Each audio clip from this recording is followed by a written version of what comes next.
сіздерге бір айтатыным бар. Сол кезде менде видеоларымызды қарап жүрсіңіздер. Содан ол видеомға, менің видеом болып бағанағыдай мен түсіріп отырмын ғой.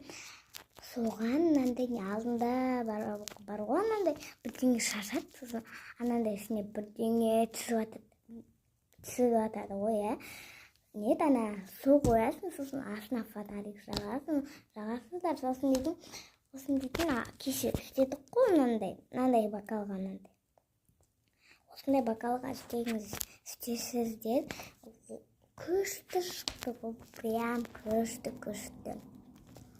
Кешке тағы да істейміз, бірақ осындай неге түсіріп аламын, тез. Енді осындай емес, енді видеоға камераға. Сосын осыған камерадан байаламын, осыған сондағы соскысы тастауытым.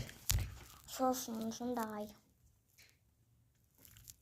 айтпақшы, бүгін дейтін влог түсіреміз, түсіреміз, видео басқанда бұйырса. Сондай. Достар, айтпақшы, комментарий, лайк басып, назердегі батырманы басыңыздар. Сол кезде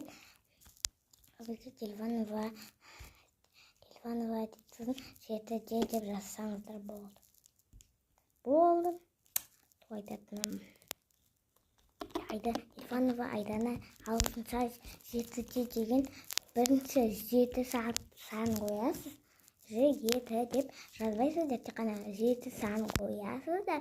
Осын барып де деп жазасыңдар. Жеті демін. Құдай қаласам. Алтыға тұрамын. Ой, алтыға деп ғой. 8-ге мен дейтін айфон алып береді. Достарым, неге сіздер видео дейді, еще коммент, подписчик, 9 подписчик менде. Аз қалды, достар, 100 миллионға жету. Күшті достар, лайк басып, подписчик жазып, оңашанымызды ұмытпаңыздар. Всем пока-пока.